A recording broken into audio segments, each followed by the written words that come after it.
So hello friends, welcome to my channel. So today I will be telling you about the first poem of the Beehive class 10, that is The Dust of Snow, which is written by the Robert Frost. This poem is written by a very big poet, a very big poet from Britain, whose name is Robert Frost. So the poem Robert Frost is a simple and a short poem, yet with a deeper and larger meaning. The poet explains how a small thing could change one's day and could brighten one's day. So the poem starts like this: the way a crow shook down on me the dust of snow from a hemlock tree. तो यहाँ पर शुक का मतलब है shake करना, और hemlock का मतलब, हेमलॉक एक पॉइजनस ट्री है जो जिसके छोटे छोटे से वाइट फ्लावर्स होते हैं. तो पोएट इसको एक्सप्लेन करते हुए कहते हैं कि द पोएम इज तो वो कहना चाहते हैं कि कुछ ऐसा उनके साथ घटना हुई जिससे उनका पूरा दिन ही चेंज हो गया. So the poem is set in a scene where the poet is in a bad mood and is walking by a tree, a hemlock tree.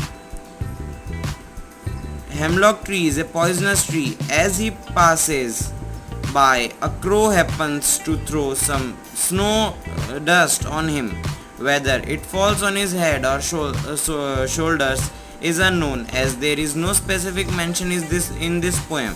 Also, the readers are left in a doubt about the bird's specific action, whether the crow was landing, shivering with cold, readjusting itself or on the branch, or taking off. It happened to send some particles of snow upon the author.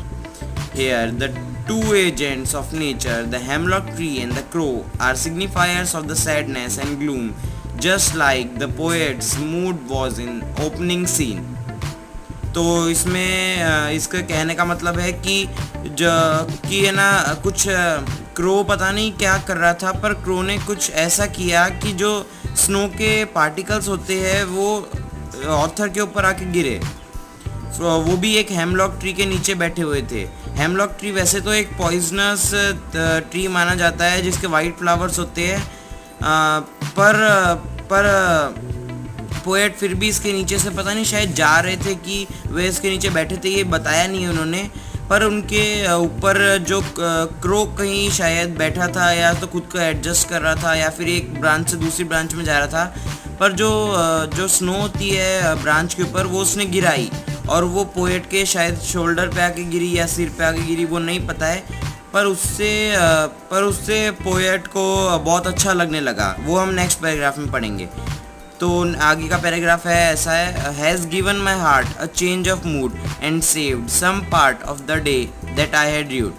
तो इसमें जो rude है उसका मतलब होता है held in regret, यानी उदासी में बिताया हुआ दिन जो था वो मतलब जब क्रो ने जो ब्रांच शेक करी और जब उनके ऊपर स्नो गिरी, तो इतनी सी छोटी सी थिंग ने उनका पूरा दिन, जो उन्होंने पूरा सुबह से जो सैड मूड में थे, उनका दिन चेंज कर दिया, और वो एकदम से खुश हो गए.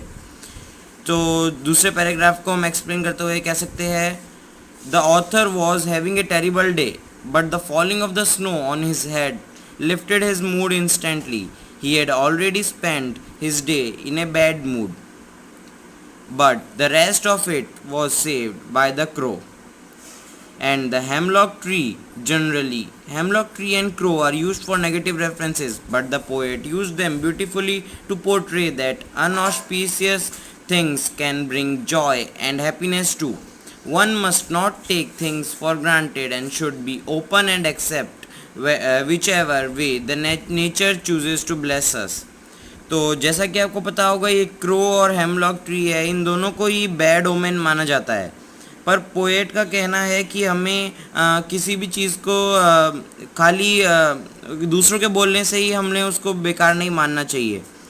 पोएट ने यही बताते हुए इस पोएम को लिखा है, और पोएट ने ये बताने के लिए हमें बहुत ही ब्यूटीफुली ये बताया है कि कैसे जो दिन वो बहुत उदासी में बिता रहे थे, वो दिन कैसे क्रो ने और हेमलॉक ट्री ने कैसे ठीक कर दिया। तो इस पोएम में यही है, तो इसकी एक्सप्लेनेशन है। इस पूरे पोएम की एक साथ एक्सप्लेनेशन करें, कुछ वर्ड्स कुछ सेंटेंसेस में तो आएगा। The poet is upset and sitting under a hemlock tree, suddenly a crow sitting on the tree shakes the branch, due to which some particles of snow fell on to the poet. The poet suddenly starts feeling happy. He starts feeling refreshed. In this way, a simple moment brings very significant change in poet's mind and saved the poet's rest of the day. तो इसमें poet कहना चाहते हैं कि वो पहले upset थे और एक हेमलॉक ट्री के नीचे बैठे थे। फिर सडनली एक क्रो आया, उसने ट्री को शेक किया, ब्रांच उसकी शेक की, तो जो उसके ऊपर जो थोड़े पार्टिकल्स जो लगे हुए थे स्नो के, वो पोएट पे गिरे। फिर पोएट सडनली वो बहुत खुश हो गए, फिर वो रिफ़्रेश फील करने लगे। तो इस तरीके से एक छोटी सी थिंग ने उनका पूरा दिन बचा लिया। तो इस पोएम के लिए इतना ही था। तो बाय फ्रेंड्स।